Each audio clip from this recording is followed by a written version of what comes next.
사회를 맡은 저는 인천 석정초등학교 김도용이라고 하고요. 반갑습니다. 오늘 오신 분이 보이저엑스라는 이런 멋진 기업에서 최신 연구를 하고 계시고 또 엄청나게 많은 프로그램을 개발하고 계신 개발 팀장님을 모셨거든요. 보이저엑스라는 말 혹시 들어보신 적 있으실까요? 보이저엑스라는 말 혹시 그런 기업을 알고 계신 분? 한 분 정도 계신데, 보이저라고 하니까 뭔가 좀 우리가 흔히 쓰던 말 같은데 보이저엑스 어떤 뜻인가요? 네, 우선 보이저가 선박 항해를 하거나 세계 오지로 다니는 장거리 여행자를 의미를 한다고 합니다. 그래서 최근 우주 시대로 보자면 가장 멀리 간 탐사선이 바로 보이저호라고 하는데요. 그래서 한마디로 보이저 X 이 기업에서의 의미는 끊임없이 새로운 것을 추구하고 탐험한다라는 의미를 갖고 있는 것이죠. 그렇게 멋진 기업에서 오늘의 장재화 개발자님을 모셨습니다. 자, 큰 박수로 맞아주시면 감사하겠습니다.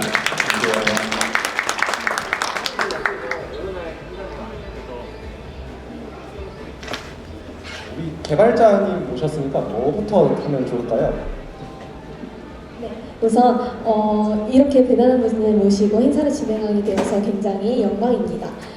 보이저 X 프로그램을 사용하는 그런 사용자 입장으로서 굉장히 기대가 되는데, 먼저 보이저 X 프로그램이 뭐가 있는지 소개를 받고 싶은데요.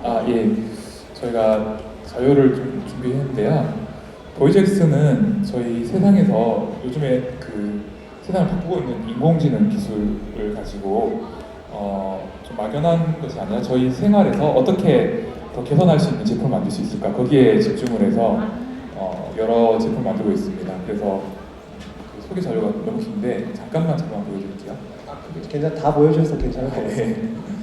그래서 오늘 세 가지 소개 자료 보여드릴 텐데요. 저희 다 굉장히 많이 써주고 계신 제품입니다. 첫 번째가 모바일 AI 스캐너입니다. V플래시라고 하는데요. 안드로이드나 아이폰에서 이제 쓸 수 있어요. 이렇게 해서 이게 뭐가 좋냐면은 이런 앱들이 많은데, 보이저엑스의 V플랫은 이렇게 곡선이잖아요. 책 같은 거 이렇게 펴면은 딱 평평하게 하기가 쉽지가 않죠. 곡선을 AI 기술을 이용해서 이렇게 평평하게 펴줍니다. 안 그래도 저도 학교에서 V플랫을 많이 쓰고 있는데, 여기 스캐너 프로그램입니다. 그래서 스캐너를 필요 없이 그냥 집에서 이렇게 스캔을 해서 쓸 수가 있는 거죠. 굉장히 좋은 평가를 많이 받고 있고요. 또 제가 참여하고 있는 프로젝트는 브루라는 프로젝트입니다. 이거는 영상 편집이 기존에 굉장히 힘들었는데요. 잠깐만요, 보여드릴게요. 영상을 이제 편집해야겠다는 마음을 많이 먹고 계신데, 보통은 이런 화면이죠. 굉장히 좀 힘들죠. 영상 편집하기가 다가가기 힘들죠. 복잡하니까. 이런 것들을 굉장히 쉽게 할 수 있도록 인터페이스가 바뀌어서, 이게 지금 브루의 화면이거든요. 어떻게 쉽게 바뀌었는지 한번 설명을 해주셔도 좋을 것 같습니다.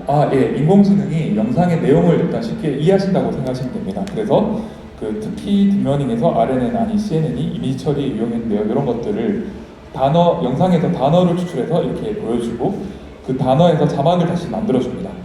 그리고 불필요한 부분도 이 단어를 선택하셔서 삭제하시면은 바로 그 부분의 영상이 지워지거든요. 그래서 아까처럼 복잡한 화면 없이도 영상을 쉽게 자막을 만들고 쉽게 영상을 꾸밀 수 있도록 해줍니다.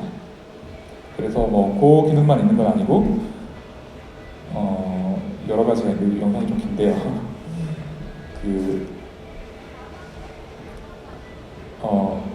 요즘에 저희가 또 하고 있는 부분은 영상 촬영을 없앨 수 있는 기능입니다. 그래서 실제로 영상을 만들 때 영상을 촬영하는 것 자체가 굉장히 큰 허들인데요. 뒤에 배경도 있어야 되고 카메라도 제대로 되어 있어야 되고, 저희도 그런 것들을 인공지능 기술을 이용해서 AI 목소리로 텍스트를 만들고, 그다음에 캐릭터 같은 것들로 화면을 채워서 자동으로 영상을 만들어주도록, 그래서 내가 전달한 메시지만 있으면 이걸로 영상을 만들어주도록 하는 기능을 실제 많이 지금 들어와 있거든요. 캐릭터도 얼마 전에 업데이트된 건데요. 이런 기능을 통해서 생각을 영상으로 만드는 가장 쉽고 빠른 방법을 제공하는 제품이라고 생각하시면 됩니다. 그리고 마지막으로 또 하나 소개해드리고 싶은 것들이 옹글리피라는 것입니다. 이것은 저희가 흔히 쓰는 한글을 한글 손글씨를 폰트로 만들어주는 서비스입니다. 한글은 아시다시피 가면 갈수록 그 11,000글자가 있기 때문에 조합 가능한 조합 수가 이걸 만드는데 보통 수천만 원에서 수억까지의 비용이 들거든요. 디자이너 한 명 한 명이 이 한글 글자를 하나하나 그렸어야 됐어요. 예전에는 한글 폰트를 만들기 위해서 저 11,752자를 그것도 아마 크기도 비슷하게 똑같이 썼어야 되는 그런 작업이 필요했던 거죠. 예, 맞습니다. 그러다 보니까 굉장히 비용이 비쌌습니다. 그래서 아주 큰 기업이나 아니면 뭐 지자체에서 정말 큰맘 먹고만 만들 수 있었던 것이 이런 한글 폰트인데요. 이 부분도 딥러닝 기술을 이용해서 손글씨로 한 100자, 81자를 쓰면은 여기서 11,172글자가 자동으로 만들어져서 나만의 폰트가 만들어집니다. 그러면 대충 인공지능이 한 11,100자 정도는 자동으로 써주는 거네요. 예, 맞습니다. 나는 181자를 쓰면 됩니다. 그래서 이제 사실은 이게 저희가 인지 못한 사이에 많이 쓰고 있어요. 연예인 분들이 뭔가 이런 거 보낼 때 자기 손글씨를 직접 쓸 수는 없고 그걸로 만든 폰트를 가지고 보내고 있거든요. 이렇게 해서 이 김광석 분의 그 회고 앨범에 저희 폰트로 이런 손글씨를 쓰기도 했었고요. 스캐터의 묘다라는 또 서비스가 있는데 여기도 저희 폰트가 쓰였고 이런 식으로 폰트를 써서 또 가격도 굉장히 저렴합니다. 그래서 아주 적은 몇만 원대 가격으로 내 글씨를 폰트로 만드실 수 있는 거죠. 사실 저도 만들었었어요. 아, 정말요? 네, 정말 잘 쓰고 있습니다. 예. 그래서 이런 식으로 감사의 말씀인데요. 요게 지금 사람들 글씨체신 거죠? 예, 글씨로 만든 폰트로 다시 찍은 겁니다. 그러니까 사실 이제 튜링 테스트라는 게 있지 않습니까? 혹시 튜링 테스트가 뭔지 설명해 줄 수 있나요? 튜링 테스트가 제가 알고 있는 거는 정확하진 않은데 그러니까 대화를 하는데 제가 지금 이 대화하고 있는 제 인공지능인지 아닌지 그거를 판단을 하는데 만약 인공지능과 내가 대화하고 있다는 거를 못 알아차리면은 그게 성공한 거다? 그 정도로 알고 있어요. 네, 그쵸. 그러니까 그러니까 지금 얘가 인공지능인지 아닌지 알아차리는데 제 튜링 테스트를 드리는 말씀이 이제 폰트 만들고 제일 먼저 한 게 저걸로 편지를 써가지고 학부모님들한테 보냈어요. 근데 이제 학부모님 중에 한 분 답장이 좀 약간 미안하면서도 그런 게 정성 어린 손편지까지 감사합니다 했거든요. 예, 그렇습니다. 그래서 내 글씨체로 딴 데서 볼 수 없는 글꼴을 가지고 뭔가 컨텐츠 만들 수 있는 거죠. 인공지능의 도움을 이용해서. 네, 그래서 저희 보이젝스는 이런 식으로 AI 기술을 이용해서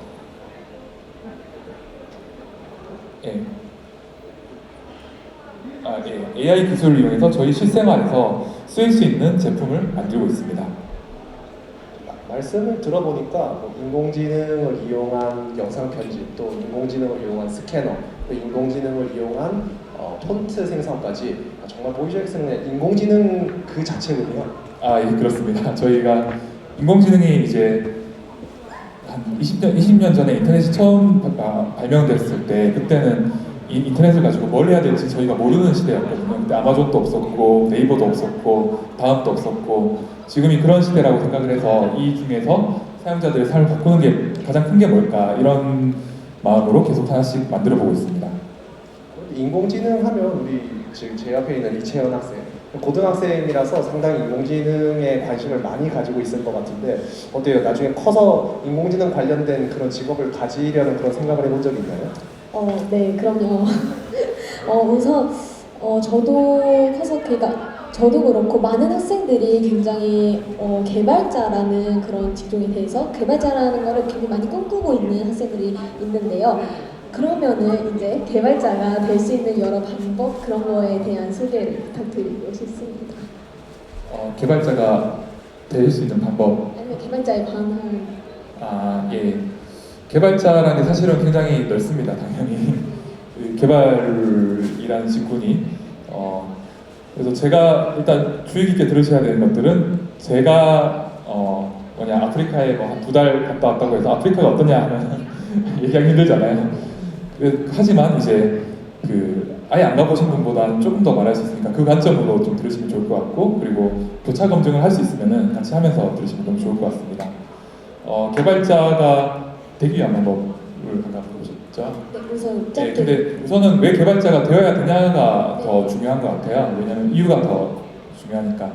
아주 쉽게 말하자면은 좀 뜨고 있는 직종이라서 그렇습니다. 이 세상에서 만들어지는 가치의 많은 부분이 이 컴퓨터화되고 인터넷화되면서 전산으로 그 가치가 추가되는 부분이 굉장히 많기 때문에, 그런데 개발자들이 바로 그 전산으로 추가되는 가치를 만들 수 있는 분들이죠. 그래서 개발자가 되는 것들이 뭐 아주 쉽게 말하자면 경제적으로 굉장히 좀 유리한 면이 굉장히 가면 갈수록 많아지는 느낌이 있습니다. 기업이나 이런 데서 개발자에 대한 수요가 더 많아진다고 이런 느낌일까요? 그렇죠. 개발로 기업이 뭔가 가치를 창출할 수 있는 기회가 점점 많아지고 있는데, 그러려면 개발자가 필요하기 때문에 수요도 당연히 더 많아지고, 그리고 그 한 분 한 분이 만드는 가치가 얼마나 이 최종 가치에 기여할 수 있는가도 개발자가 거기에 기여할 수 있는 폭이 굉장히 넓기 때문에 넓은 경우가 많기 때문에 더 각광을 받고 있는 것 같습니다. 특히 요즘 한 2020년부터 시작해서 2020, 2022, 2022 요즘 들어서 조금 더 이렇게 확실히 개발자 수요가 많아진 혹시 그런 분야도 있을까요? AI가 대표적인 부분입니다. AI가 뭐 이따가도 또 말할 기회가 있을지 모르겠지만 그 패러다임을 좀 바꾼 거거든요. 정밀한 기존의 컴퓨터는 어떤 정밀한 룰이 있을 때, 수학적으로 딱 정의할 수 있는 룰이 있을 때 그런 것들을 굉장히 잘했는데요. 한 50년 동안. 근데 AI가 발전하면서 그런 룰이 없는 적당한 패턴 같은 것도 잘 찾아줍니다. 근데 이것이 또 굉장히 많은 수요를 일으키고 많은 가치를 창출하고 있죠. 쉽게 저희가 볼 수 있는 거로 자율주행 자동차 이런 것들 기술적으로는 거의 완성이거든요. 지금 법적인 규제 때문에 그렇지. 근데 이런 것들이 바꿀 미래가 바로 저희 눈앞인데, 그런 것들 때문에 그쪽에서 또 개발자가 대폭 필요한 분야라서 수요는 점점 증가하고 있다고 보시는 게 맞는 것 같습니다. 그러면 아무래도 개발자가 되려고 한다고 이제 말씀하신 것 같은데, 이채연 학생은 어떤 점 때문에 이제 개발자를 좀 꿈꾸게 됐고, 구체적으로 개발자 되는 방법이 왜 궁금한지를 말씀해 주시면 조금 더 잘 상담해 주실 수 있을 것 같습니다. 우선 개발자라는 AI 지금 현재 굉장히 사람들 사이에서도 핫하게 떠오르고 있는 게 바로 AI이기도 하고, 그래서 저희도 이제 자연스레 관심을 갖게 되고, 그리고 현재 교육과정 상에서도 학교에서도 정보 또는 정보과학이라는 과목으로 관련해서 공부를 하고 있어요. 그래서 이제 관심을 갖게 되는 거고, 그러면 내가 나중에 조금 더 무엇을 해볼 수 있을까, 그런 거를 생각을 해보다가, 네, 개발자 그러면은 제가 또 갑자기 지금 또 궁금한 게 생겼는데요. 아까 자율주행 자동차도 말씀해 주셨는데, 그런 거 말고도 또 다른 다양한 분야에 대해서 조금 더 알고 싶어요. 개발도 말씀하신 것처럼 분야가 굉장히 다양한데요. 네.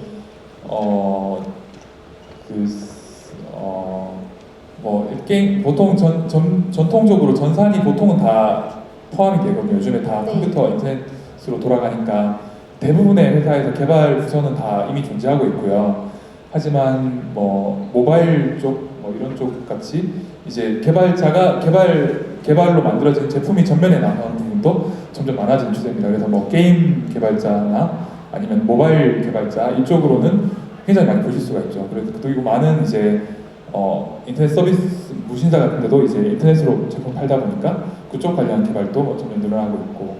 저도 토스나 이런 것들 보면서 얘기를 드는 게, 그 금융업인데 지점이 하나도 없잖아요. 예. 대부분의 사원이 개발하는 사람들일까요? 그런 것도? 대부분의 개발에 많이 관여가 돼 있으신 분들이겠죠. 또 지금 말씀해주시는 그런 자동차 기업이나 또 게임 같은 거는 사실 전통적으로 이제 개발자들이 굉장히 또 많은 그런 기업들로 알고 있습니다. 예. 그래서 그 게임이라든지 이런 다양한 그런 종류의 개발자들이 있는데, 혹시 이채연 학생은 어떤 종류의 개발자들을 조금 꿈꾸고 있나요? 저는 이제 막 생각해본 거는 많은데 지금 당장 떠오르는 거는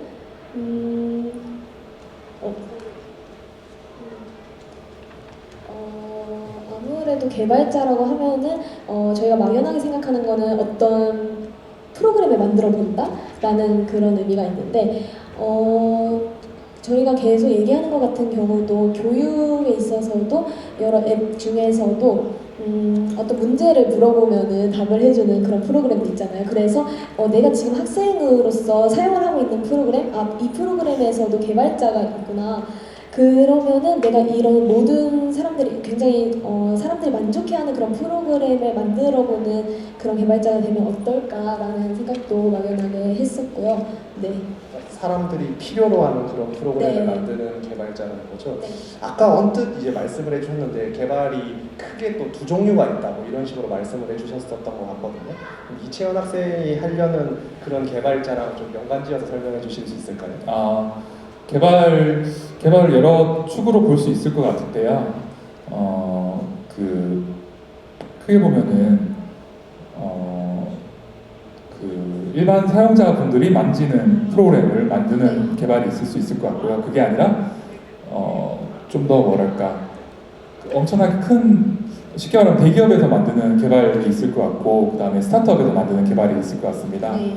그래서 대기업에서 만들 때는 좀 더 자기의 책임 범위가 굉장히 작죠. 이렇게 이 한 부분만 완벽하게 하면 되니까. 스타트업에서는 좀 더 뭐랄까 책임 범위가 넓다고 해야 되나요? 이쪽부터 저쪽 끝까지. 대신에 이제 훨씬 더 기민하게 사용 시장의 요구 같은 것들을 받아들여서 이렇게 만들 수 있어야 되고 그런 차이가 있습니다. 약간 원하는 프로그램을 만드는 쪽은 스타트업에 조금 더 가까운 개발자일까요? 그 원하는 프로그램도 사실은 한 단어지만 여러 측면이 있는 것 같아요. 예를 들면은 어떤 기술이 새로 발전하면은 이걸로 쓸 수 있는 제품이 뭐가 나올지 모르는 상태가 됩니다. 그럴 때는 빨리 소비자들의 반응을 보고 이렇게 바꿔가야 되거든요. 그럴 때는 이제 스타트업 같은 것들이 훨씬 더 유리하죠. 이렇게 해보고 아니면 또 저렇게 바꿔보고. 그런데 이제 어떤 제품이 나오고 나서 시간이 흐르고 정립이 되는 시기가 옵니다. 이 제품은 이제 시장에 나온 지도 몇 년 됐고 이렇게 쓰는 게 가장 편했어. 이런 것들은 보통 대기업들이 더 잘하기 마련입니다. 왜냐하면 충분한 자원이 있기 때문에. 그럴 때는 좀 더 큰 조직에서 이렇게 좀 더 많은 자원을 쏟아부어서 이렇게 만드는 부분이 훨씬 더 유리하기 때문에 그런 차이가 있습니다. 대신에 이제 또 아무래도 현실적으로는 보상 측면을 떼놓고 생각할 수가 없어요. 내가 이 직업을 택했을 때 어떤 보상이 나한테 있을 건가. 스타트업에 있을 때는 굉장히 불확실성이 높지만 근데 만들어지는 어떤 부의 크기가 이 회사의 크기보다 훨씬 더 큰 경우가 많이 있거든요. 잘 되면 물론 안 될 수도 있지만 그럴 때는 한 분 한 분한테 돌아가는 부가 훨씬 더 커지는 거죠. 반면에 대기업들은 그런 원리로 흘러가지 않습니다. 대기업들은 굉장히 안정적이고 회사가 망할 케이스는 굉장히 드물죠. 일단은 대신에 이 회사가 만든 제품이 아주 대박칠 확률도 사실은 굉장히 드뭅니다. 조금 더 좋아지거나 이 정도거든요. 그래서 그런 차원에서 돌아오는 어떤 리턴의 크기도 좀 다르게 됩니다. 그래서 어떤 스타트업과 대기업은 크게 보면 그런 차이가 있는 것 같아요. 뭐 예를 들어서 이제 흔히 많이 들려오는 얘기 중에 게임 하나 개발 잘해서 막 이게 사원에서 뭐 부사장이 됐다 뭐 이런 얘기들도 가끔씩 들려오고 하잖아요. 예. 그 대기업보다는 약간 스타트업 쪽 이야기에 가까운 건가요? 대기업에도 그럴 수 있겠죠. 그럴 수 있겠지만 보통은 스타트업에 훨씬 더 가깝긴 합니다. 보통은 한 명 한 명이 얼마나 더 많이 기여할 수 있는가가 그 스타트업에서의 어떤 제품 개발 과정은 훨씬 더 고단한 면이 있는데 대신 내가 이 최종 제품에 기여할 수 있는 폭이 훨씬 더 큰 면이 있거든요. 그렇다면 훨씬 더 이제 좋은 기회를 많이 받게 되는 거죠. 그렇게 사장이 된다든지. 어떻게 보면 그럼 이채원 학생이 지금 용어를 듣고 관심이 가는 부분은 대기업 개발자 쪽이 좀 더 관심이 갑니까? 아니면 스타트업 개발자 쪽이 조금 더 관심이 가나요? 지금 듣는 걸로는 조금 더 이게 대기업과 스타트업 각각의 장단점이 또 있겠지만 약간 저는 개인적으로 스타트업에서의 그 장점이 조금 더 제가 생각하는 그런 매력과 맞기 때문에 조금 스타트업에 약간 기울고 있는데요. 제가 또 여쭤보고 싶은 게 갑자기 생겼습니다. 저희가 그러면은 막 이렇게 저 같은 경우도 지금 그렇지만 되게 막연하게 꿈꾸는 사람들이 되게 많을 텐데요. 그러면은 이제 내가 개발자가 되려고 한다 아니면 어쨌든 이런 AI 관련 관심이 있다 그렇게 봤을 때 우리가 학생으로서 할 수 있는 거는 우선 공부라고 생각을 해요. 그런데 그러면은 공부를 한다고 할 때 우리가 AI 이런 걸 공부한다고 할 때 처음에 접근하는 것에 대해서 어떤 접근이 있고 그리고 그것에 대해서 추천하는 접근 방식 이런 걸 조금 여쭙고 싶습니다.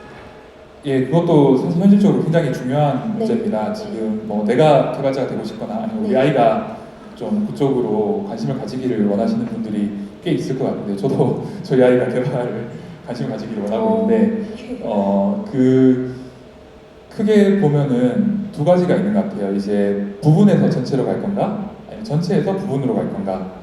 예를 들면은 최종 제품을 내가 만들어 볼 거, 웹페이지 같은 거 요즘에 만들어 보기 굉장히 어렵지 않거든요. 그런 거를 만들어 볼 건가 아니면 기초부터 시작해서 이 원리를 파악해 가면서 이렇게 반대 방향으로 갈 건가. 되게 중요한 문제인 것 같습니다. 우리가 네. 외국어 같은 거 배울 때도 뭐 단어부터 배운다든지 아니면 그냥 회화나 이런 거부터 네. 한다든지 이제 이런 게 있는데 프로그래밍 언어도 좀 약간 비슷하게 해석이 되는 걸까요? 아, 예, 그런 면이 있습니다. 그래서 외국어는 사실 요즘에 정석은 회화인 것 같아요. 실용성을 중시하기 때문에. 그런데 그럼에도 불구하고 그 컴퓨터 쪽, 소프트웨어 쪽은 두 가지 다 중요하거든요. 위쪽에서 밑을 바라보는 것, 최종에서 이제 부분으로 가는 것들. 예를 들면은 뭐 요즘에 게임 엔진 같은 것들이 많은데 그런 걸 써가지고 최종적으로 돌아가는 걸 내가 만들어 보는 거죠. 이런 부분들은 흥미를 계속 유발하기가 좋습니다. 그리고 목적 의식 같은 걸 유지하기가 좋고. 근데 그런 거기에 머물러 있으면은 트렌드는 계속 바뀌기 때문에 그리고 그런 표현들은 트렌드에 속하기 때문에 사실은 이제 세월의 흐름에 강건하지가 못해요. 뭔가 추세가 바뀌면은 다시 또 적응해야 되고. 근데 반대 방향 접근은 부분에서 전체로 가는 것이거든요. 이런 것들이 보통 예를 들면 대학교 전산학과를 가면 그런 식으로 많이 배웁니다. 이제 영어로 치면은 명사, 동사 뭐 이런 걸 엄청 배우는 거죠. 근데 그런 식의 방법은 기초가 굉장히 튼튼하고 나중에 그 외부의 변화에 좀 강건합니다. 이렇게 좀 내부 원리를 다 파악하는 거기 때문에 이게 약간 하나씩 배운다는 게 그냥 학교나 이런 데서 알려주는 것처럼 이렇게 뭐 사용법 배우고 이런 식으로 가는 건가요? 근본 원리 같은 것들 이게 왜 이렇게 돌아가고 근데 그런 것들을 몰라도 사실은 어느 정도 돌아가게 만드는 거는 크게 어렵진 않거든요. 안 해보셔서 약간 막연하게 느끼시는 거지. 근데 그 근본 원리, 더 밑단에 있는 전산학의 근본 원리부터 이렇게 따라가는 것들이 그 부분의 전체로 가는 거라고 생각하는데요. 결론을 말씀드리자면 두 개를 다 동시에 어느 정도는 해야 된다고 생각을 하고 있습니다.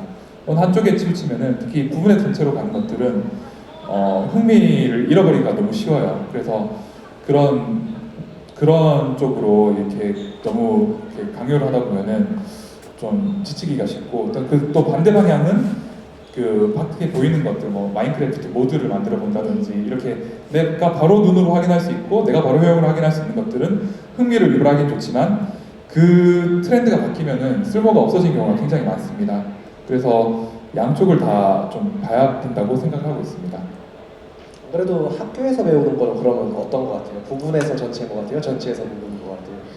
우선 학교에서 배우는 거는 저희가 교과서를 통해서 그 정보 과목을 배운다고 했을 때에는 아무래도 부분에서 전체를 학교에서는 배우고 있는 것 같습니다. 왜냐하면 전체에서 부분으로 간다는 게 우선 저희가 당장 어떤 프로그램 또는 홈페이지 만드는 거 그런 실행되는 거를 볼 수 있다는 것인 거죠. 예. 네. 확인을 할 수 있다는 눈으로 보이는 걸 확인할 수 있다고 하는 그런 게 전체에서 부분으로 가는 접근법인 것 같은데 학교에서는 우선 프로그래밍 언어를 배웁니다. 네, 파이썬이나 아니면은 C 언어 등의 그래서 그 언어들을 설명을 해주고 그리고 어떤 알고리즘을 짜는 그런 방식을 하는데 이제 주어진 문제에 대해서 코드를 또 짜보고 또는 짜여진 코드를 해석하는 그런 방법을 배우고 있어서 학교에서 배우고 있는 건 부분에서 전체를 지금 살짝 배우고 있는 게 아닌가 싶습니다. 안 그래도 재환님이랑 저번에 이야기할 때 학교에서 코딩을 가르친다고 하니까 일단 굉장히 신기해 하시더라고요.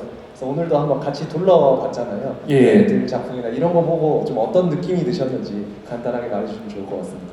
저는 제가 저희 세대만 해도 학교에서 그런 걸 가르치는 그건 아니었기 때문에 굉장히 좀 뭔가 한국의 미래가 있구나. 저는 굉장히 긍정적으로 봤습니다. 그래서 뭐 이 정도면은 아까 말씀하신 것처럼 엔트리 같은 소프트웨어를 써가지고 기본 원리가 어떻게 돌아가는지를 이렇게 파악하고 있던데, 근데 엔트리가 또 너무 흥미를 잃지 않는 선에서 만들었다는 면에서는 굉장히 좀 괜찮은 것 같았어요. 아까 여기서 또 그렇고. 그래도 저한테 엔트리 되게 많이 배우셨잖아요. 맞습니다. 한 5년 전에 이제 제가 엔트리 많이 가르쳤던 제자인데 어떻습니까? 엔트리 그때 열심히 배웠으니까 이제 좋은 개발자를 지망하는 데 좀 도움이 될 것 같아요.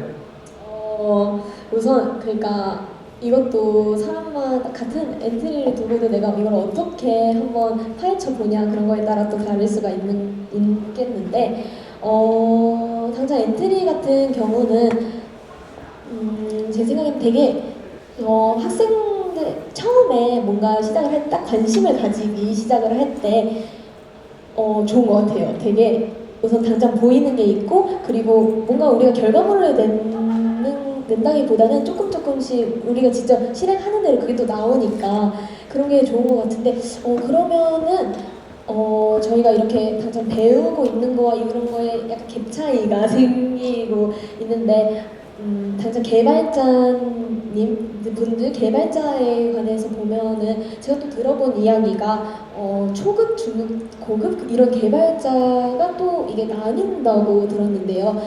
네, 그 나뉜다는 게 무슨 어떤 의미인지부터 궁금합니다. 일단은 초급, 뭐 중급, 고급 이런 것들이 네. 정부에서 뭔가 표준 단가 같은 걸 이제 계산해야 되는데 그때 원래 나온 용어로 제가 이해는 하고 있고요. 네. 근데 뭐 현업에서 보기에는 굉장히 뭐랄까 도식적인, 예를 들면 10년 차 개발자면은 중급 아니면 고급 뭐 이런 식으로 했다는 생각이 좀 드는데, 그렇게 판단하기는 저는 쉽지 않다고 생각을 하고 있고요. 단순 그 공모 연수랑 뭐 정비하는 것도 아니거든요. 그래서 그것들은 좀 좋진 않고, 또 다만 제가 생각하는 또 정의는 있습니다. 네. 딱 그 정의에 따라서 저희가 생각하는 정의는 많은 것들이 이제 전체의 부분으로 할 수 있게 많이 도와주고 있어요. 툴 같은 것들이. 그래서 사실은 조금만 배우면은 뭔가 눈에 보이는 것을 만들 수 있거든요. 그래서 학원 같은 것들, 뭐 요즘에 굉장히 많죠. 취업 학원, 뭐 전산 취업 캠프에서 뭐 6개월이나 3개월이나 이런 과정으로 있는 것들이 많은데, 그런데 가면은 굉장히 기성품들을 조합해가지고 그럴싸한 걸 이렇게 만드실 수가 있어요. 근데 기성품으로는 완성도를 일정 이상 높이는데 한계가 굉장히 많이 있습니다. 그래서 저희가 경쟁이 좀 치열해지기 때문에 예를 들면 70%나 80% 완성도까지 올리는 거는 상대적으로 굉장히 쉽거든요. 근데 거기서부터 85%, 86, 87, 87.5% 점점 노력이 많이 들게 됩니다. 근데 고급이라고 말하기가 좀 그렇지만 좀 더 뭐랄까 부가가치가 높은 개발자들은 그렇게 올리는데 훨씬 더 잘 올리실 수 있는 거죠. 근데 아까 말씀드린 부분에서 전체로 가는데 이런 것들을 어떻게 보면 내공이라고도 할 수 있는데, 그런 쪽에 충분히 시간을 투자하지 않은 상태에서는 그렇게 완성도를 조금씩 더 올려가는데 굉장히 애를 많이 먹게 됩니다. 그러면은 전체에서 부분으로 간다는 그런 접근법으로 처음에 접근을 하게 되면은 아무래도 기초가 조금 흔들린다고 이해하는 게 맞는 건가요? 뭐 기초가 흔들린다라기보다는 네. 기초가 필요한 그런 식의 완전한 커스터마이징이나 그런 식의 완성도를 좀 더 높이기 위해서는 기초가 굉장히 유리한 면이 많이 있거든요. 네. 그래서 그런 기초를 좀 탄탄히 평소에 관심이 많아서 하셨거나 네. 아니면 사실 전산학에서 배우는 것들이 다 그런 기초들입니다. 이거 배워서 어디 쓰나 하는데, 그런 뭐 정규 교육 과정에서 그런 걸 접할 기회가 많았으면은 확률이 더 높아지게 됩니다. 그렇게 이렇게 완성도를 높여서 최종 괜찮은 제품을 만드는 데 확률을 더 높이게 되는 면이 있습니다. 이게 두 가지 생각을 결국 조합하면 실생활에 있는 이런 문제들을 해결해보는 경험도 중요하고, 또 한편으로는 그런 기본 원리들을 밑에서부터 차근차근 배워나가는 것도 중요하다, 뭐 이런 말씀으로 이해하면 될까요? 네, 맞습니다. 이제 뭐 잘하고 있었던 걸로 일단 좀 스스로 좀 생각을. 여기서 항상 근데 딜레마는 네. 저희한테 무한한 시간이 있으면은 뭐든지 깊이 다 할 수 있죠. 네. 사전 열어가지고 A부터 Z까지 다 외우면은 굉장히 어학에 유리하잖아요. 문제는 저희는 한정된 자원을 갖고 있기 때문에 어떻게 그걸 잘 배분해서 언제는 이 위에서 밑으로 전 큰 그림을 보면서 할 거고, 그다음에 이 중에서 어떤 부분은 다시 밑에 기초부터 이렇게 쌓아갈 건가, 이런 것들이 굉장히 많은 도움을 필요로 하고 뭐 그렇게 좀 쉽지 않은 부분이라고 생각을 하고 있습니다. 재환님 본인의 이야기도 괜찮은데 혹시 만나봤던 개발자 중에 이 사람은 내가 봐도 정말 뛰어난 개발자, 아까 우리가 흔히 인사실이라는 뛰어난 말고 정말 그 벽이 느껴진다, 혹시 이런 일화들이 좀 있을까요? 저는 벽이 느껴지는 분은 아직 못 만났고요.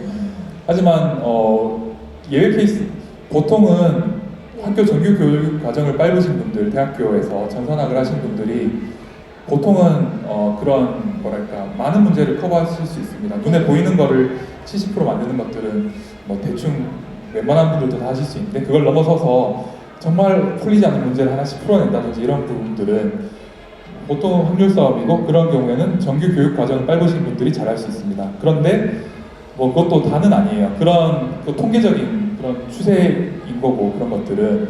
하지만 개인의 어떤 역량 차이가 그걸 뛰어넘는 경우도 있거든요. 실제로 제가 아는 분 중에 예를 들면은 뭐 줄 세우기를 제가 감히 할 수 있을지 모르겠지만 그래도 한 탑 5 안에 드시는 굉장히 훌륭한 개발자분 중에 한 분은 네. 정규 교육 과정을 밟으신 적이 없으세요. 네. 대학교 1학년 들어갔다가 몸이 안 좋아서 중퇴하고 뭐 몇 년 동안 요양하시다가, 그러니까 고졸이죠.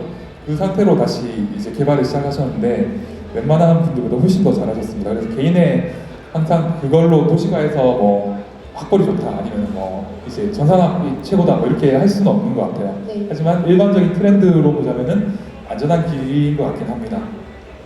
아까 말씀하셨던 것처럼 그러니까 어떤 문제를 해결할 수 있느냐, 뭐 이런 것들이 좀 중요하다는 뭐 그런 말씀이시죠? 예.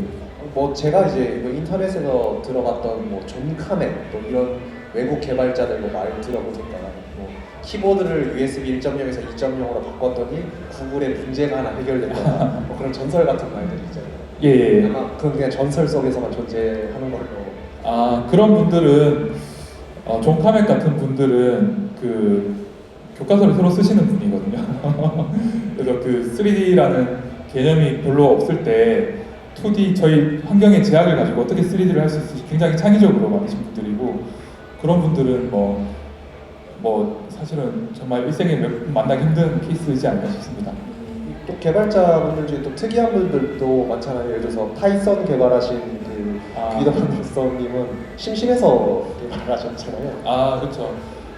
그 파이썬 같은 케이스, 그분도 굉장히 뛰어난 개발자이지만 사실은 그분이나 아니면은 리눅스를 개발하신 분, 굉장히 유명하신 분이요, 리눅스 토르바이스라고, 그런 분들은 그런 기술적인 것도 뛰어나지만 사실은 더 많이 뛰어난 게 필요한데요. 사람들이 이 기술에 집중하고 그 다음에 충분한 지원을 계속 받을 수 있고 관심을 끌 수 있고 이런 부분들도 역량이 되어야 되는데 단순히 개발만 잘하시는 분은 아닌 것 같습니다. 그리고 그런 부분은 또 좋게 보자면은 개발에만 국한된 부분은 아니고 사회생활에서 조직생활에 성공하기 위해서는, 뭐 조직생활에 하니까 좀 말이 이상한데 어떤 사회생활에서 성공하기 위해서는 필수적인 같이 일반적인 기술 같긴 합니다. 사람들을 어떻게 내가 주목을 받고 어떻게 더 필요한 점을 계속 이렇게 공급을 받으면서 개발할 수 있었는지.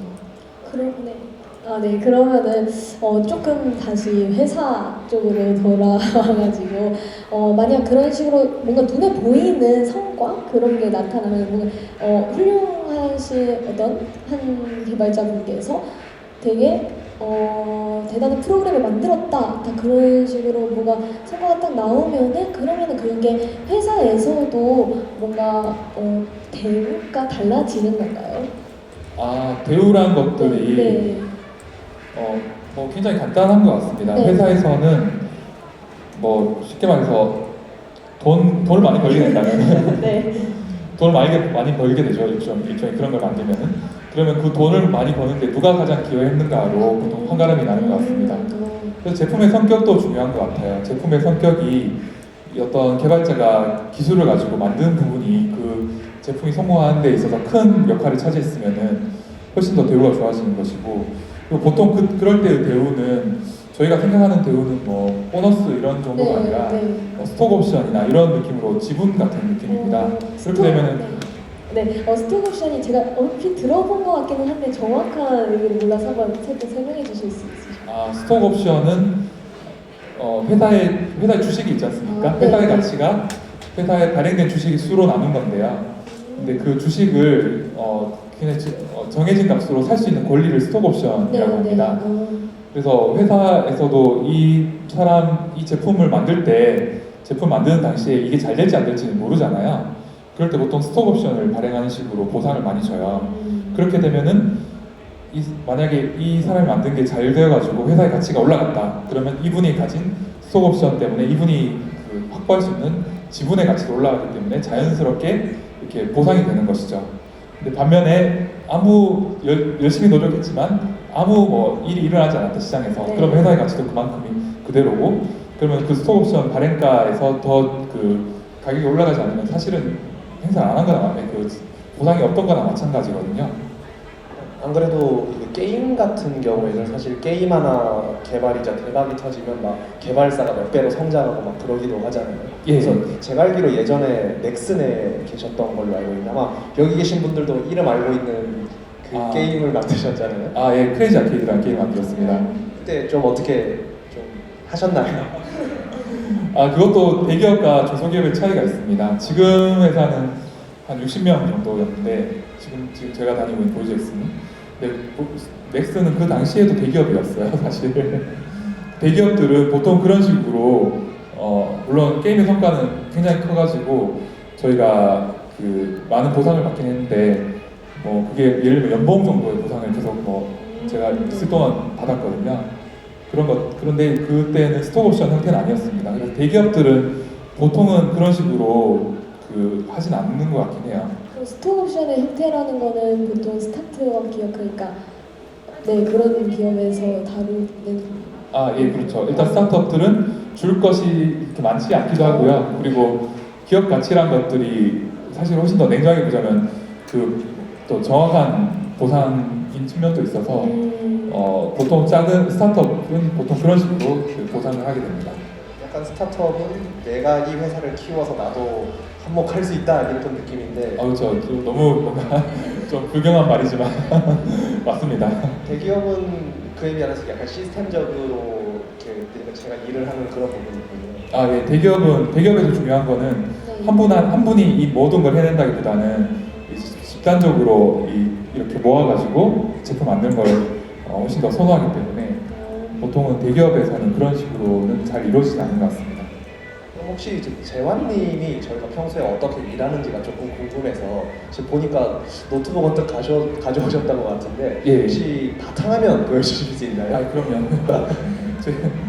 저는 지금 바탕화면 말씀 들으면서 전 좀 약간 안심이 되는 게 우리가 개발자라고 하면 그 개발자라는 그 직업에서 느껴지는 좀 특이함, 이 사람들은 좀 약간 다른 사람들일 거다 약간 이런 느낌이 있었는데 개발자다 약간 계속 그냥 평범하다, 다를 거 없고 의사소통 능력 중요하다 이렇게 말씀하시는 거 들어보니까 어떻게 좀 마음이 놓이나요?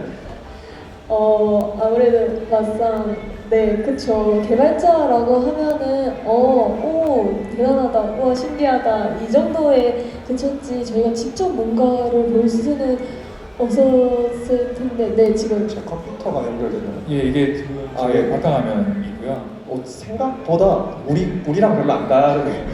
전혀 다르지 않네요. 이게 제가 지금 만들고 있는 프로그램입니다. 오, 브루라는 프로그램이고요. 우리가 아까 그 영상 요거는 많이 봤어요. 요 화면은 저도 보니까 저희 이제 직원 동료분이시고 네. 데모로 나오는데 저 실제 사람이었나요, 저분이? 예, 사람입니다. 저희 AI로 만든 건 줄 알았어요, 이때까지. 너무 어색하시던데. 그리고 이게 저희가 코드를 이런 식으로 짜게 됩니다. 이런 코드들이 굉장히 많이 있고요. 이렇게 엔트리라고 그 학생분들이 많이 하시는 게 있는데 그거를 그냥 글로 적었다고 생각하시면 돼요. 이런 것들로 이런 프로그램을 만듭니다. 그럼 혹시 여기 있는 저 코드들이 기업 비밀인가요? 우리 지금 기업 비밀 보고 맞습니다. 저거 이렇게 지금 혹시 저희 보여주셔도 되는 거예요? 근데 이것들이 전체 열기가 중요하지 이 한 부분은 이렇게 아주 중요하진 않거든요. 이 정도 보고는 못 만듭니다. 일단 그래서 이런 것들로 하고 그다음 많이 착각하시는 것들이 네. 고독한 천재 한 분이 골방에 들어박혀서 뭔가 제품을 만든다고 생각하고 있는데 존 카맥 그런 분이 활약하셨을 시대에는 그게 맞았습니다. 왜냐하면 그때는 개발자 수도 충분하지 않았고 또 환경 자체가 훨씬 더 척박했던 시대이기 때문에 근데 그런 건 그거랑 비슷합니다. 지금 예전에는 미켈란젤로나 아니면 아인슈타인 이런 천재가 많았는데 네. 요즘에는 그런 그 정도의 천재를 찾기 쉽지 않잖아요. 그 이유 중에 하나가 상향 평준화되어서 그렇거든요. 예전에 그런 교육을 받은 분들이 뜨문뜨문 있어서 그분들이 정말 걸출한 성과를 내셨지만 이제는 그런 교육받은 분들도 충분히 많기 때문에 이분들의 협업이 더 중요한 상태가 됩니다. 그래서 저희가 이제 이것도 하나 보여드릴게요. 슬랙이라고 해서 저희 내부에서 오가는 얘기들을 이런 쪽으로 굉장히 빈번하게 얘기를 많이 하고 있습니다. 그러면 여기서 회의 같은 걸 다 개밥 먹기는 뭐예요? 개밥 먹기는 너무 다 해보이면서 개밥 먹기 저희가 만든 프로그램을 저희가 써보는 걸 의미합니다. 계속 써보면서 이거는 이런 점이 좋고 이런 점이 안 좋다를 논의하는데요. 그래서 여기서 회의 같은 걸 이 툴로 하기는 아직까지는 쉽지는 않은 것 같아요. 하지만 이 툴로 인해서 회의를 쉽게 잡고 있습니다. 언제 이거 모여서 좀 얘기해보자. 지금 잠깐 자리에서 좀 얘기해보면 좋겠다. 이런 것들을 저런 것들로 많이 얘기를 하고 있고 그렇습니다. 개발자는 약간 상징적인 의미로 상징적인지는 잘 모르겠지만 좀 자유롭게 일한다, 집에서도 일한다, 이런 의미. 재택근무 이런 게 다. 네. 어떻게 혹시 재택근무 많이 하고 계세요? 저희 회사에서 꽤 하시는 분이 많이 있는데 저는 개인적으로 많이 하고 있지 않습니다. 네. 재택근무가 개발자가 좋은 면이 있는데요. 왜냐하면은 일하는데 노트북 하나 하면 되기 때문에 좀 편한 면이 있긴 합니다. 근데 회의 같은 것들을 하기엔 아무래도 오프라인보다는 좀 떨어지기 마련이고 또 아까 말씀드렸듯이 사람들 간의 케미라든지 이런 것들도 현실적으로 중요하거든요. 근데 온라인으로는 대체할 수 있다고 하지만 저희는 아직까지는 그 정도까지는 아닌 것 같아서 오프라인으로 그냥 가볍게 아침에 커피도 한잔 하고 시시껄렁한 잡담도 하고 이러다가 또 아이디어 얘기도 하고 그런 걸 더 선호하긴 합니다. 말 들어보면 개발자 한 분이 그러니까 글로벌 프로젝트라는데 한 명은 치앙마이의 해변에 있고 또 한 명은 뉴욕 대학교에 있고 이런 경우도 있는데 실제로 그게 개발자들 사이에서도 막 그렇게 흔한 일은 아니라는 그런 느낌인가요? 그게 분야마다 사실 좀 다른 것 같아요. 저는 그런 식으로 약간 그런 노마드 같은 삶을 찬양하는 이유 중에 하나가 그동안 그 반대 급부로 우리나라의 기업 문화가 너무 경직돼서 부장님이 계시면 과장님 이하는 다 어디 가지도 못하고 이런 문화 때문에 그 반대로 보여서 그걸 각광하게 되는 것 같은데 사실 그런 식으로 일을 하려면은 인풋과 아웃풋이 명확해야 됩니다. 네. 그래서 내가 어떤 시간을 들여가지고 언제까지 뭘 만들겠어가 굉장히 잘 정의가 되어 있거나 그러면은 그렇게 할 수 있을 것 같아요. 근데 현실적으로는 그렇게 잘 정의된 경우가 좀 아주 흔한 케이스는 아닙니다. 오히려 그렇게 잘 정의할 수 있는 경우는 알바를 시키기가 굉장히 좋아요. 그래서 그런 분들 그렇게 알바로 해서 그 사이드 잡 중에 하나를 부분적으로 구분만 하는 거는 그런 식으로 치앙마이 해변에서 이렇게 할 수 있겠지만 그게 아니라 계속 바뀌는 것, 사용자분들의 요구가 계속 바뀌고 뭔가 아직 우리가 만든 제품이 세상에서 선을 보인 적이 없어가지고 어떤 식으로 튈지 내가 만드는 도중에도 모른다 이런 제품들은 그렇게 만드는 건 한계가 좀 있는 것 같습니다. 그래서 분야가 좀 많이 분야마다 다른 것 같아요. 참 이것도 사람 사는 곳이다 보니까 엄청나게 많은 베리에이션이 존재하는 것 같습니다. 혹시 오늘 오신 분들 중에서 혹시 질문 같은 게 있는 분들이 있으실까요? 그러면 여기 편하게 여쭤볼 만한 질문을 해주시면 저희가 마이크 전달해 드리도록 하겠습니다. 없으셔도 하시면 보상이 있습니다. 별로 경쟁률이 치열하지 않을 것 같은데요. 아닌가요? 네. 마이크를 혹시 누가 주실 수 있을까요? 네네. 네.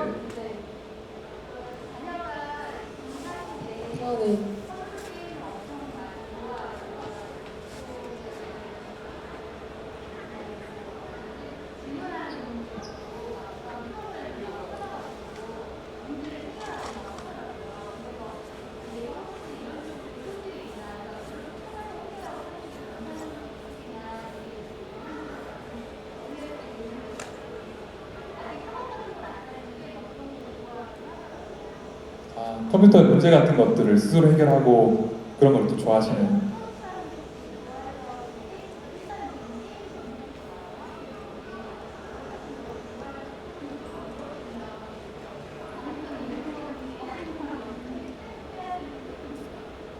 제가 예전에 게임 회사에 있었는데요.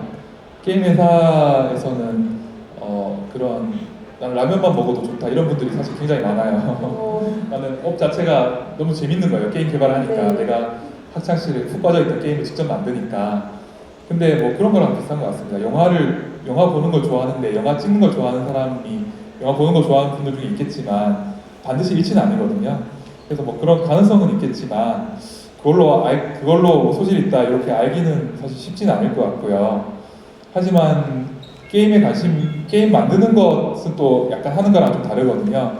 그런 쪽으로 요즘에 뭐 프로그램도 좀 있는 것 같은데 또 한번 보내봐서 한번 간을 보는 건 정도는 괜찮은 것 같습니다. 저도 저 질문에 이어서 좀 궁금한 게 있는데 그 개발자님들 중에서도 약간 나뉘는 것 같아요. 어떤 분은 뭐 개발자가 되고 싶으면 어떻게 해야 됩니까? 라고 했을 때 그냥 학교 공부 열심히 하고 대학교 가던가 아니면 그것도 아니면 뭐 그냥 열심히 살다 보면 개발자가 된다 이런 분도 있고 뭐 관심 가지고 여러 가지 지금 저기 저 자녀님이랑 비슷하게 관심 있을 때 좀 공격적으로 스스로 배우는 게 개발자가 되는 데 도움이 된다 뭐 이런 말이 있는데 그거에 대해서는 좀 어떻게 생각하세요? 그 부분에 대해서는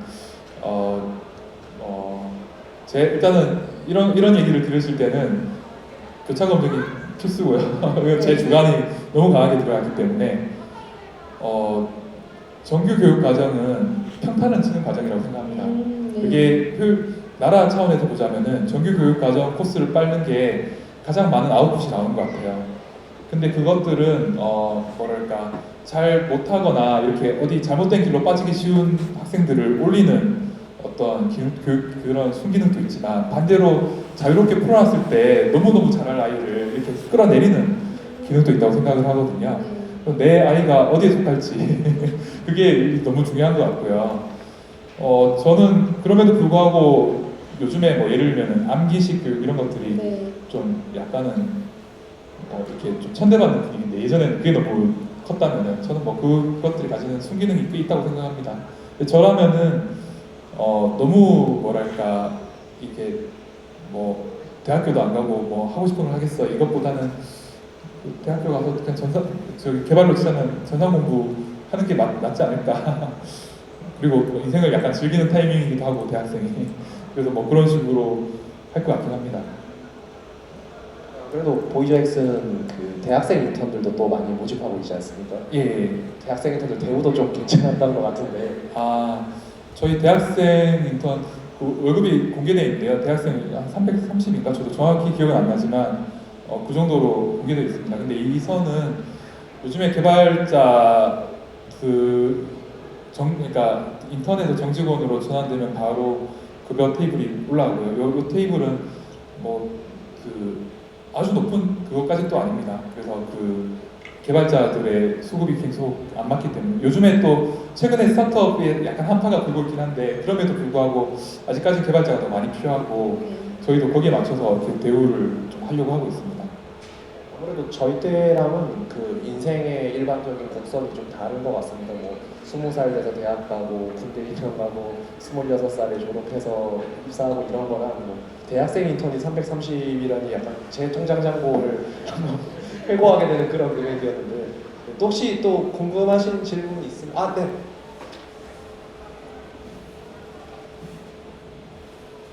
네.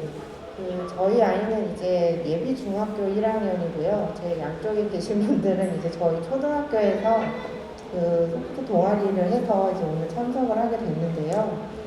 아무래도 뭐 질문이 맞는지 모르겠지만 이게 초등학교에서 너무 좋은 선생님을 만나서 이제 이런 경험이 들어와서 이제 시작이 되는 아이들인데 방금 말씀하신 것처럼 공교육도 솔직히 놓칠 수가 없는 부분 중에 하나라 이게 시간 배분을 어떻게 해야 되는지가 제일 고민이 되고요. 또 아이들이 좋아하는 그런 목적은 휴대폰만 주면 자기들만의 세상을 알아서 되게 자유롭게 떠도노고 다니는데 부모님 입장에서는 정말 그 시간에 대한 분배가 굉장히 고민이 되는 시점이거든요. 근데 솔직히 저도 이제 학교 다닐 땐 전산 쪽을 하긴 했지만 지금은 아이를 키우다 손이 많이 놓고 있어서 오늘 여기로 오니까 옛 생각이 너무 나는데 저도 네 마찬가지로 공교육 때문에 맞춰서 이제 차근차근 밟아 나갔다면 요즘 아이들은 꼭 그렇게는 아니어도 되지 않나라는 생각이 굉장히 많이 드는데요. 학교별로의 특징도 정말 너무 다르고요. 그래서 이런 그 시간 배분도 그렇고 정말 이걸 자유롭게 내버려 둬야 되는 게 맞는지, 그리고 만약에 아이가 정말 그런 관심이 맞다고 한다면 어느 쪽으로 더 치중을 두고 저희가 이제 길을 열어줘야 되는지가 솔직히 제일 현실적인 고민 중에 하나인데 혹시 답변이 가능하실지 여쭤봅니다. 그것도 뭐 교육학 뭐 이런 거 전공하시는 분이 좀 그러면 일단 뭐 제가 좀 질문 정서를 도와드리면, 그러니까 재환님께서는 언제부터 이렇게 나는 개발자다라고 생각해서 딱 자리 잡고 코딩을 시작하죠? 아마 같은 적이신 것 같아요. 예. 그리고 요즘 애들이 좀 일찍 배우긴 하잖아요. 근데 재환님께서 일찍 배우셨다면 좀 뭐가 달라졌을까를 좀 생각하면서 같이 말씀해 주시면 답변도 도움이 되실 것 같습니다. 예. 저는 컴퓨터가 예전에 좋긴 했었는데요. 중학교, 고등학교 때 저도 사실 게임을 좋아했어요. 지금 생각해 보면은 네. 게임을 컴퓨터로밖에 할 수 없으니까 그때 저희 부모님이 게임기를 안 사주셔가지고 그래서 게임을 즐겨 하다가 컴퓨터에 관심을 갖고 좀 하게 되었는데 그때 사실 독학을 좀 했었습니다. 중학교 때. 근데 독학을 해봤자 너무 어렵더라고요. 영어도 잘 못했고 그래서 이러느니 그냥 대학 가서 대학을 그냥 놀러 가고 그때까지는 뭐 별로 공부 안 해야지 그러고 한 중학교 3학년부터는 그냥 그 전에 프로그래밍 뭐 약간씩 해보다가 지금 생각하면 그것도 부끄러운 수준인데 잠깐씩 해보다가 고등학교 때는 그냥 아예 안 했던 것 같습니다. 그쪽은. 그리고 그냥 관심은 있었으니까 대학을 전산으로 가서 대학교 때도 사실 1학년, 2학년 때는 도대체 이거 배워가지고 어디다 쓰나 이런 느낌이거든요.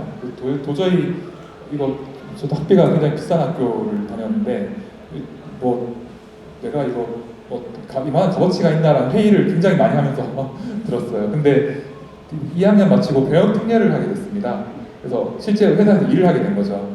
그때 그 당시에는 또 좋은 회사는 아니어서 병역 특례 회사가 뭐 급여 같은 거 굉장히 안 좋았는데 어쨌든 제가 만든 코드가 실제로 돌아가는 코드가 된 거였어요. 일반 사용자분들이 돈을 내고 쓰시는 코드가 된 거죠. 제가 만든 코드가. 그렇게 되고 나니까 이제 주하등처럼 예전에 배웠던 어떤 것들이 이렇게 도움이 되는구나. 그때야 퍼즐이 짜맞춰지더라고요. 근데 이렇게 볼 수도 있을 것 같습니다. 그게 아까 시작했던 부분에서 전체로 가냐, 전체로 네. 부분으로 가느냐인데 공교육 과정은 보통은 부분에서 전체로 가는 거고 약간 그 권위에 많이 의존하게 되는 것 같아요. 네가 이 길만 따르면은 어느 정도 보장돼 있어. 근데 이게 전형적으로 뭔가 흥미를 일으키기 굉장히 좋은 방식 같거든요. 저도 병특을 안 했으면 오히려 전산을 안 했을 수도 있겠다라는 생각도 좀 들고요. 계속 어떻게 짜맞춰지는지도 모르는 것만 계속 학교에서 배웠으면은 그래서 그것들도 일정 부분 필요하다고 생각하긴 합니다. 그 반대로 최종 예를 들면 게임 같은 거 하면서 그쪽에 내가 필요한 프로그램을 만드는 거죠. 근데 게임에서도 뭐 마인크래프트 이런 것들은 막 구성을 할 수 있거든요. 게임 안에서. 아니면은 좀 또 다른 길이지만 게임 해킹을 할 수도 있습니다. 게임 해킹해가지고 뭐 그게 법적으로 위법이고 뭐 좋다는 얘기는 아니지만 어쨌든 전산 지식을 공부가 엄청 되거든요. 그래서 그런 식으로 약간의 그 관심도를 계속 유지하는 면에서는 좋은 것 같고요. 근데 뭐 배분을 어떻게 해야 되냐 이런 것들은 케이스가 너무 많아가지고 저도 뭐 말씀드리긴 힘들 것 같아요. 하지만 저는 제 케이스만 말씀드리자면 저는 좀 혼자 해보다가 안 돼서 그냥 그 다음부터는 학교 공부했습니다. 열심히. 사실 이제 비슷한 질문을 저도 이제 소프트웨어 영재학급 운영하는 사고님한테 받았는데 이제 그 약간 학생이랑 같이 있어가지고 제가 그렇게 말씀드렸었거든요. NIPC라고 프로그램 알고리즘 챌린지 대회가 있잖아요. 거기 입상하셨습니까? 입상 못했으면 학교 공부합시다. 애가 조용히 끄덕끄덕하고 돌아가는.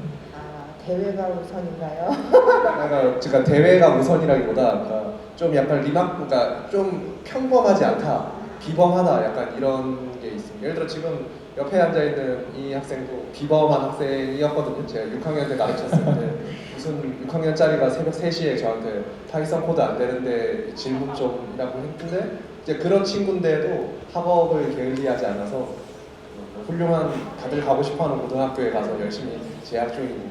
끝나고 손 한 번 잡아보고 싶네요.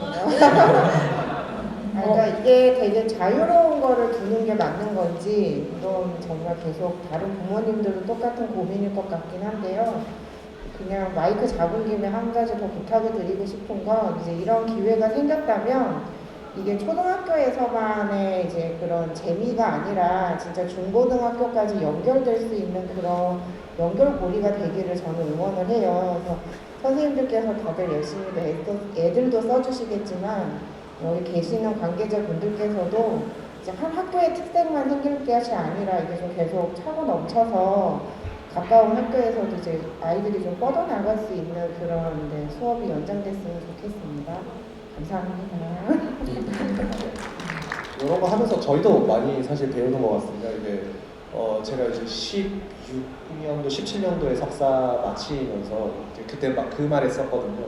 소프트웨어 개발자나 이런 것들 사실 되게 힘들지 않냐. 뭐 봉고차에 자바 3명이요 이러면 타고 막 그런 시절도 있었는데 실제 뭐 그런 괴담들이 있었습니다만 근데 그런데 이거를 해야 되냐 사실 소프트웨어 교육 열심히 해도 아까 뭐 제가 초중급이라고 표현하긴 했지만 그냥 국비로 계속 들어오기도 하고 또 아마 지금 고개 끄덕이시는 거 보니까 아마 학과 졸업하셔서 그런 밑에 쪽 현실도 같이 아시니까 참 되게 궁금하기도 하고 좀 그렇기도 한데 그래도 대학생 인턴 330은 괜찮은 것 같습니다.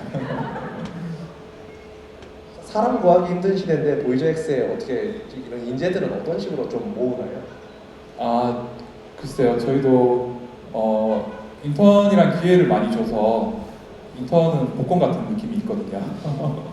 거기서 너무 뛰어나신 분들은 많이 이제 정직원을 모시려고 저희도 많이 노력하고 있고요. 뭐 복권 같다는 말은 당첨이 안 된다는 뜻이잖아요, 사실. 뭐 케이스 바이 케이스입니다. 저희가 스타트업에 속하는 거지만 스타트업에서는 보통은 일이 정신이 없습니다. 체계가 잘 안 잡혀 있어요. 그리고 하나부터 끝까지 다 해야 되는 케이스가 많습니다. 근데 이런 것들은 일을 실제로 해보기 전에는 내가 여기에 맞는지 안 맞는지 모르는 것 같거든요. 그래서 당첨이 안 된다기보다는 핏이 맞을지 안 맞을지는 직접 일을 해보면서 아는다는 측면이 좀 있습니다. 또 다른 측면도 있는데 이거는 기업 색깔에 관한 건데요.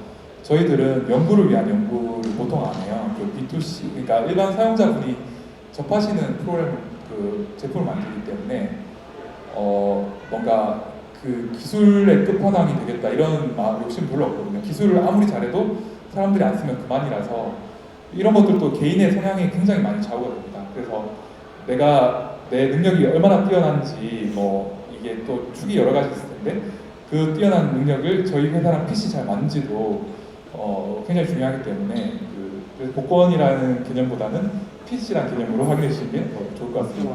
사용자들이랑 직접 만나는 프로그램을 만들려면 사실 뛰어난 역량도 중요하지만 또 남들이 모르는 걸 또 발견하는 그런 능력도 중요하잖아요. 그러면 또 지금 두 분께서 말씀해 주신 것처럼 다양한 경험을 오히려 많이 하고 올라오는 게 훨씬 중요할 수도 있겠군요. 네, 저는 그렇게 생각하는 면이 있습니다. 그래서 이것도 케이스 바이 케이스인데 저희 같은 소프트웨어들은 사람들의 말을 캐치를 잘 해야 되거든요. 그렇게 특히나 사용자분들은 자기의 언어로 표현을 하세요. 안 된다, 뭐 힘들다, 어렵다 욕하시는 분들도 사실 많습니다. 근데 그걸 발끈해서 같이 싸우자 모드가 아니라 그 이면에 있는 얘기가 뭘까 이런 거를 좀 파악을 해야 되고 이런 능력은 당연히 전산에서는 전혀 가르치지 않는 커리큘럼이죠. 그리고 저는 심지어 군대도 그런 면에서 좀 유리한 면이 있다고 생각을 하는데 군대 보통은 이렇게 내가 사는 비슷한 동네에서 나랑 교육 수준 비슷한 친구들끼리 이렇게 보통 만나기 마련인데요. 비슷한 성향의 친구들끼리 이걸 한번 이렇게 진짜 말 그대로 글로벌 단위로 썩는 게 군대라서 내가 전혀 듣도 보도 못한 이런 생각을 하는 사람도 있구나 이런 것들을 한번 경험해 보는 계기거든요. 그런 것들도 넓게 보면 도움된다고 생각을 하고 있고요. 그래서 저희 보이저엑스에서 좋은 개발자들은 그런 것까지 포함하고 있습니다. 그래서 단순히 개발 자체만 좁은 관점이라기보다는 더 크게 사람의 얘기를 어떻게 이해하고 문해력 같은 것도 당연히 중요하겠죠. 그런 것들이 종합돼서 그렇습니다. 약간 반성이 되네요. 그러니까 대회 입상이 아니라 다양한 경험을 해보는 건 좋다 정도로 조언을 했어야 하지 않나 하는 그런 반성이 좀 되는데 혹시 또 더 질문해 주실 분이 있을까요? 모시기 힘든 분입니다. 사실 이게 정말 어렵게 모셨거든요. 네, 질문.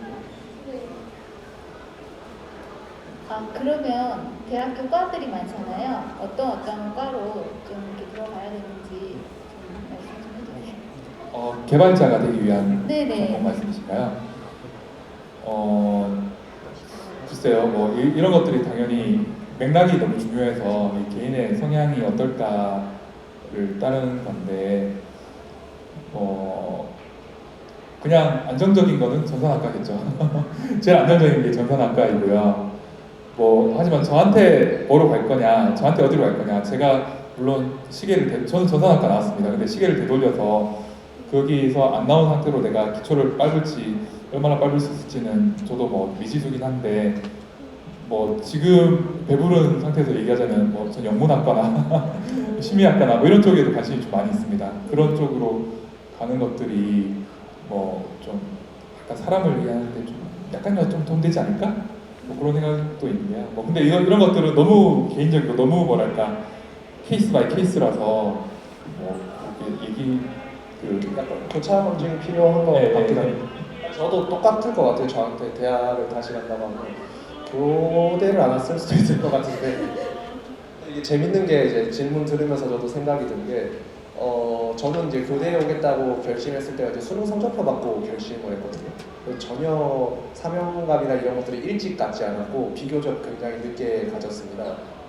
그리고 그렇게 생각했던 이유 중에 하나가 수능 치면서 너무 힘들어가지고 다시는 힘들게 살지 않겠다라고. 그러니까 교사 비하 이런 게 아니고요. 힘들게 살지 않겠다는 게 좀 짜여진 코스대로 가고 싶다라는 생각 때문에 이제 그때부터 교사를 시작했는데 결국에 소프트웨어 교육이나 AI 교육에 관심 가지고 있는 걸 보면 사실 저도 게임 해킹 많이 했거든요. 게임 해킹 뜯어가지고 그때는 개발은 아마 언감생심이고 그냥 그 초록색으로 나오는 그런 것들 이제 풀어가지고 개발하고 그랬었던 즐거움이 지금 다시 이런 거 하는 게 유리하게 작용한 것 같고 또 아까 지금 말씀하신 심리학과, 영문학과도 요즘은 다 교양 과목으로 다 컴공이 인기고 그렇더라고요. 예.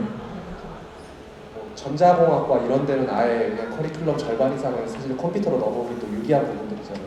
그렇게 하는데 근데 아까 지금 과 얘기하니까 좀 떠오르는 게 보이젝스 인턴 사원 중에는 정예과 출신도 있다 이런 식으로 말씀을 해주셨던 것 같은데 정말로 과를 안 본다고 하면 좀 그렇고 정말 과에 구애받지 않고 인재를 뽑으시나요? 이것도 회사 바이 회사라서 저희가 일반적으로 얘기하기 좀 쉽진 않고요. 보이젝스는 좀 약간 다릅니다. 보이젝스는 좀 다른 부분은 좋다는 면에 다른 게 아니라 말 그대로 좀 평범하지 않다는 부분은 일단 지금 투자를 좀 많이 받아가지고 여유가 있어요. 회사 스타트업인데 그래서 당장 다음 달에 성과를 내야 되는 건 아닙니다. 물론 저희가 내기 위해서 엄청 노력을 하죠. 그러다 보니까 약간은 더 장기적으로 생각을 할 수 있고요. 저희 생각에는 한 6개월 정도에는 이분이 어떤 뭔가를 할 수 있지 않을까, 좀 굵직한 걸 할 수 있지 않을까라는 기대치로 움직입니다. 그래서 인턴도 뽑을 때 6개월 할 수 있는 분을 뽑거든요. 두 달 인턴을 뽑으면 사실은 일 자체를 시킬 수는 없어서 6개월 미니멈으로 뽑고 있는데 그리고 이분의 지금 당장에 뭔가를 할 수 있다기보다는 6개월 정도의 어떤 시간이 주어지면 어느 정도 올라갈 수 있을까를 많이 봅니다. 그래서 저희가 사실 좋아하시는 분들은 이제 학습 능력이 좋은 분이에요. 그러면 검증이 되는 거죠. 진짜 제일 좋은 잣대는 일을 잘하는 겁니다. 회사 와서. 근데 이 회사에서 일을 잘하는 것들을 회사 와서 일을 해보기 전에 어떻게 알 수 있을까? 그것을 추정해야 되는데 그 추정치의 좋은 부분이 학습 능력 같은 것이고 또한 그런 의지도 저희는 많이 봅니다. 그래서 인생이 2회차까지는 아니지만 좀 뭔가 인생의 루트를 이렇게 되돌리시는 분이 있어요. 저희 최근에 입사하신 분들 중에 40대 초반이신데 이분 20대에 커피 사업을 하셨어요. 그래서 기계공학과 나와서 커피 사업을 하신 것도 좀 일단은 좀 그게 일반적인 케이스는 아니죠. 근데 커피 사업 하시고 이러저런 일들로 커피를 이제 그만하시고 저희 개발자로 다시 들어오셨습니다. 이분은 당연히 이제 잘 못하시죠, 개발. 지금은 저희가 높이 샀던 것들은 그런 뭐랄까 한번 그렇게 한번 그 결기라 그래야 되나요? 지금 애도 있고 그런데 그 결기 플러스 그다음에 저희가 그분이 주어진 환경 내에서 그분한테 몇 달의 시간이 주어졌거든요. 그런데 지금 얼만큼 잘하나? 그분은 일반적인 전산학과 나온 분보다는 당연히 지금 잘 못합니다. 근데 그분이 주어진 몇 달의 기간 동안에 성취한 것 치고는 저희는 굉장히 괜찮다고 봤거든요. 그래서 그런 식으로 뽑았습니다. 그래서 그런 식으로 이제 마찬가지죠. 전산학과를 나오면은 저희는 오히려 많은 기회가 주어졌는데 어느 정도로 성취했나 이걸 가지고 한 어느 정도 시간이 지났을 때 얼마나 더 성취할 수 있을까를 좀 가늠해 보고요. 근데 전산학과가 아니면 오히려 페널티가 많은 건데도 얼만큼 했나 이런 것들을 좀 더 상대평가 같이 보게 되고요. 이분의 그 주어진 상황에 비해서. 근데 이런 것들도 사실은 다 추정입니다. 결국 중요한 거는 입사도 물론 중요한데요. 회사에서 일을 계속 하려면은 이분이 어느 정도 일을 해주셔야 돼요. 그래서 일만 잘하면은 일단 굉장히 괜찮고 그걸 어떤 형식으로든 증명할 수 있으면은 아니면 그 증명에 유리한 어떤 판단 근거를 제공해 줄 수 있으면은 괜찮습니다. 그래서 학벌 이런 것들도 다 전산학과 이런 것들도 다 그 부가 자료 중에 하나라고 생각하시면 될 것 같습니다. 약간 학습 능력이라는 걸로 약간 직무 능력을 재해석하시는 거군요. 예. 뭔가를 습득할 수 있는 능력. 그리고 제가 생각하기에 저는 이제 교육학 전공이니까 제가 생각하기에 학습 능력은 사실 이것저것 많이 배워보면 무조건 좋아진다고 생각하거든요. 그래서 그런 측면에서는 오히려 이런 행사도 참여해보고 네. 도서를 운영해보고 그럼 좋겠습니다. 또 다른 것 중에 하나는 저희가 믿고 있는 것 중에 하나는 이거 저희가 믿고 있다기보다는 저희 팀하고 제가 믿고 있는 건데 회사 전체까지 아니지만 어느 한 분야에 어느 정도 깊숙이 해보신 분은 다른 분야로 옮겨가는 데는 큰 문제가 아니라고 생각을 하고 있습니다. 예를 들면 바둑을 진짜 끝판왕을 찍어봤다. 아니면 게임도 그냥 게임 즐기는 정도가 아니라 상위 랭크로 탑 레벨에서 놀아봤다. 이 정도면은 보통의 어떤 연습이나 보통의 역량 가지고는 그렇게 잘 하기도 쉽지 않거든요. 아니면 주식을 정말 돈놀이를 제대로 해봤다. 돈놀이가 좀 이상한 거지만 그런 어느 한 분 어떤 분야가 되든 괜찮은데 분야에서 얼마나 깊게 만나도 저희는 아까 마찬가지 이유로 좀 굉장히 중요하게 보고 있습니다. 좋습니다. 또 혹시 질문 있으신 분이 계실까요? 저희가 아직 커피 쿠폰이 많이 남았을 것 같습니다. 네. 네.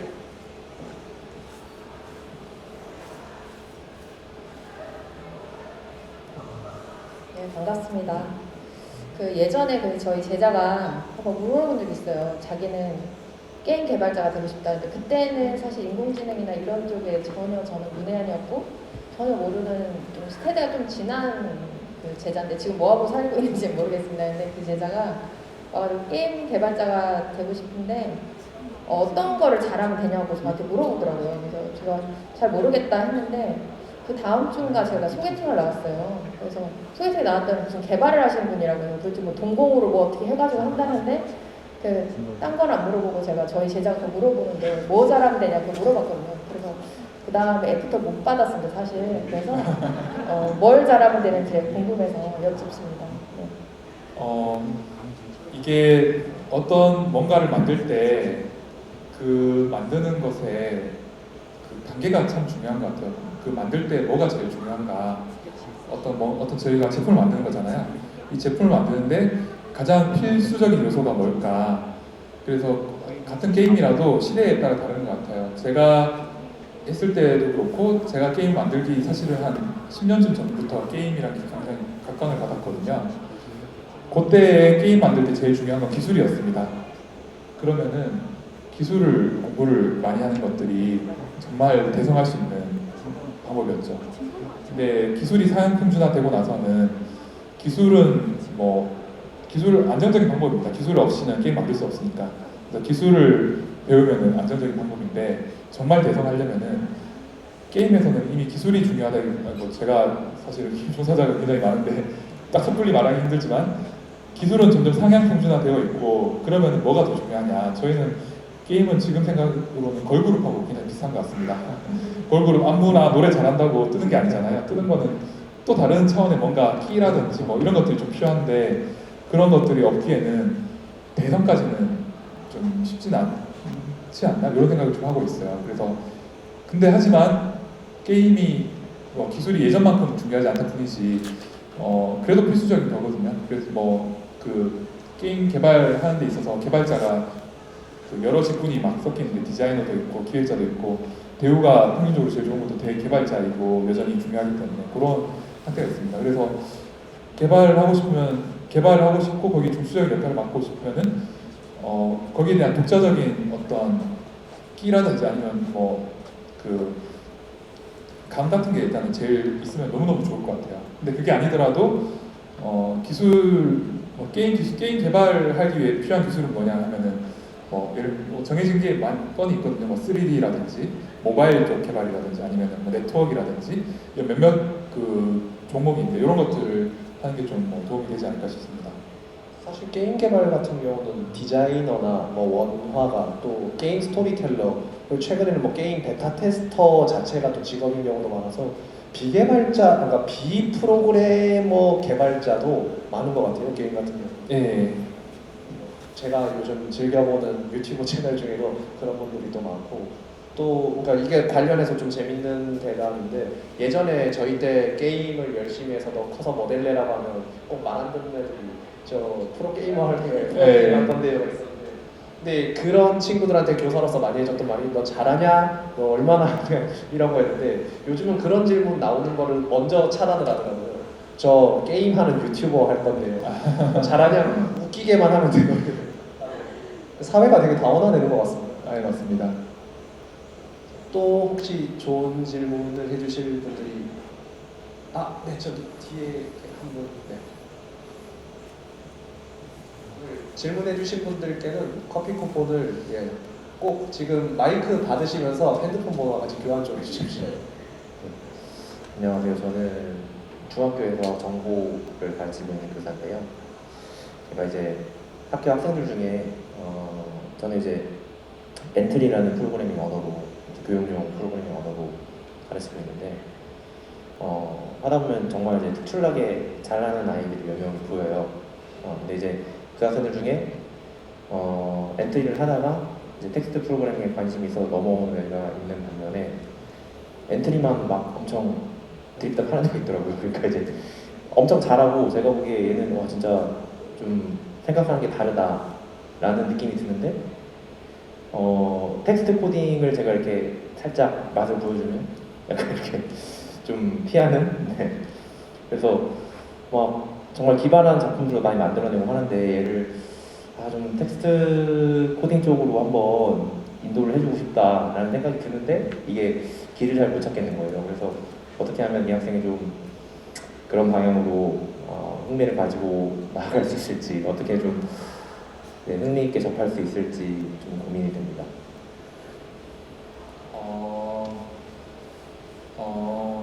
근데 텍스트 코딩을 왜 해야 되나요?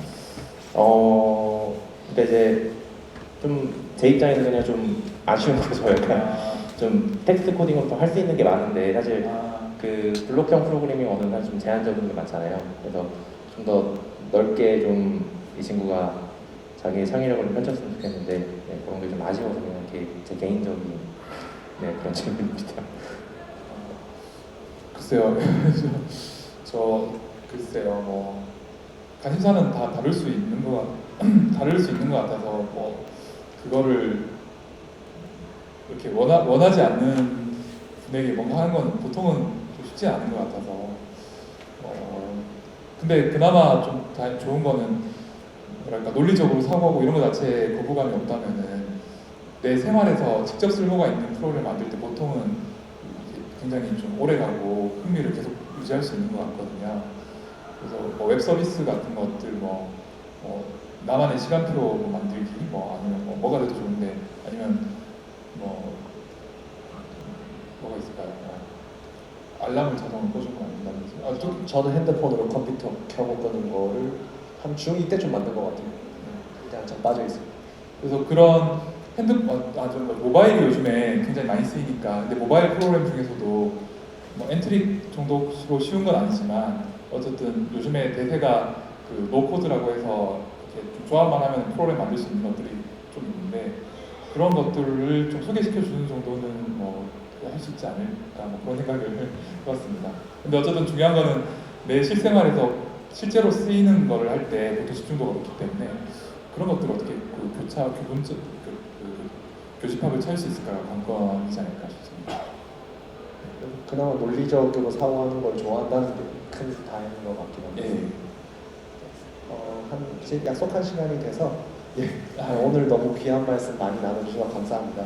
이것으로 소프트웨어 AI 개발자에게 듣는 소프트웨어 AI 비법 마치도록 하겠습니다. 함께해 주신 청중 여러분 진심으로 감사드립니다. 저는 인천 석정초등학교 교사 김도영. 저는 인천과학고등학교 학생 이채연. 예, 보이저스 장주하였습니다. 감사합니다.